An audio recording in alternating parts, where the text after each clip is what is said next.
परमेश्वर का वचन यूहन्ना का सुसमाचार 1 और 3 पद इस प्रकार से कहते हैं।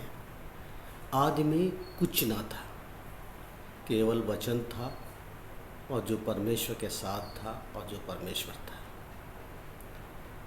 उत्पत्ति 1:1 में कहता है, आदि में परमेश्वर ने सृष्टि की रचना की।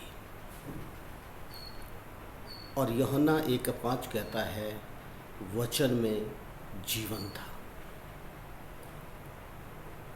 उत्पत्ति 1:2 में कहती है, पृथ्वी सुनसान पड़ी थी, अंधकार छाया हुआ था। लूका 1:37 कहता है, परमेश्वर का वचन सामर्थी और प्रभावशाली है। कुलस्सियों की पत्री में पौलुस लिखते हैं, वचन के द्वारा ही सब कुछ संभालता है। परमेश्वर वचन के द्वारा ही सब कुछ संभालता है।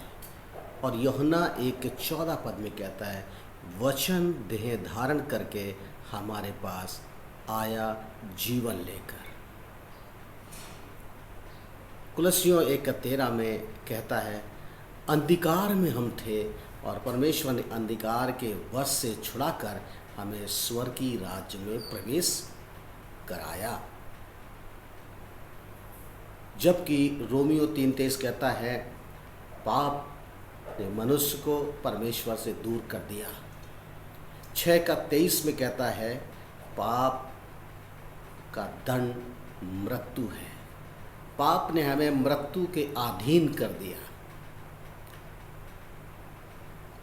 हमारा जीवन हमसे समाप्त कर दिया और हमें पाप के कामों में लगा दिया। लूका 15:13 में लिखा है, पाप के कामों में उलझा दिया। शराबी, झगड़ालू, चोर, हत्यारा, घात करने वाला, व्यभिचारी, झूठा और झूठ को छिपाने में हजारों झूठ का सहारा लेकर पाप करते गए।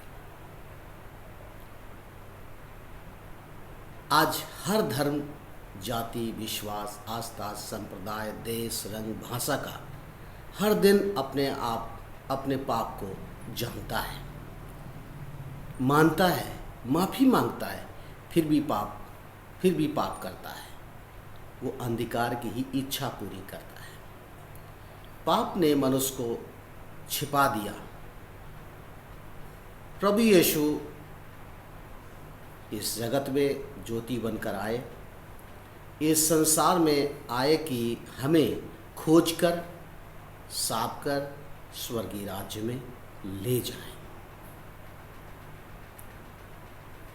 जहाँ ना पाप है, न बीमारी है, न अभाव है, न आंसू है, न सताव है, न कोई दुख है। वहाँ केवल आनंद ही आनंद है, जो केवल स्तुति ही करते रहते हैं। वहाँ न भूख, प्यास, तपन, जलन कुछ भी नहीं। वहाँ तो स्वयं प्रभु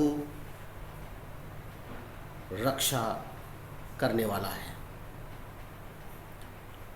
मैं कह रहा था, वचन लूका 6:19 में कहता है, वचन में सामर्थ्य है और वो निकलती है और कार्य करती है। लूका 1:11 में लिखा है, 11 से 15 में, वो देखती है और तरस खाती है और सेवा करती है और भविष्य का भी दर्शन दिखाती है।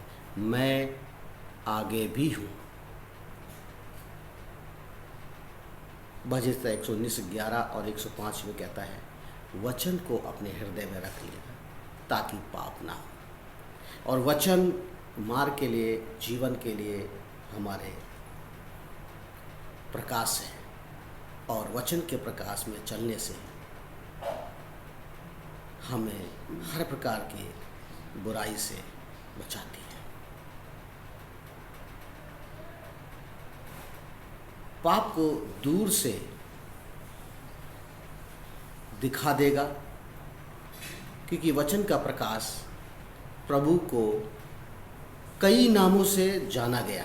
परमेश्वर यहोवा सर्वशक्तिमान, यहोवा एरे, मैं हूँ सो हूँ, यहोवा सालोम, यहोवा निस्सी, यहोवा राफा, इमानुएल, यीशु इत्यादि। परंतु भजन संहिता 138 कहता है 2 पद में, परमेश्वर के वचन को नाम से बढ़कर महत्व देता है। परमेश्वर वचन को नाम से बढ़कर महत्व देता है। प्रकाशित वाक्य 19:13 कहता है, हमारे लिए मरा। रोमियो 5:8 में कहता है, जब हम पापी ही थे। यही वचन हमारे पास है, मन में है और मुंह में है, जिसका कोई इनकार नहीं कर सकता। यही वचन आज आपके जीवन का, भविष्य का, परिवार का, बच्चों का, राष्ट्रों का, समाज का, देश का उद्धार कर सकता है और हर प्रकार की मुसीबतें जो भविष्य में आने वाली है उनसे बचा सकता है।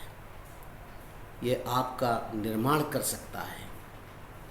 यह सब कुछ बदल देगा यदि हमने अपने हृदय में उसे आमंत्रित किया।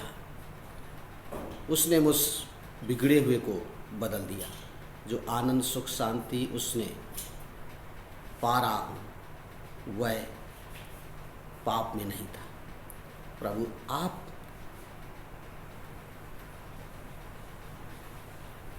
और दुख और बीमारी और पीड़ा, निराशा से छुड़ाकर आनंद से भर देगा। प्रभु के वचन के मुताबिक आज इस भोर में परमेश्वर का वचन आपके जीवन का, आपके परिवार का, आपके भविष्य का, आज जब संसार भविष्य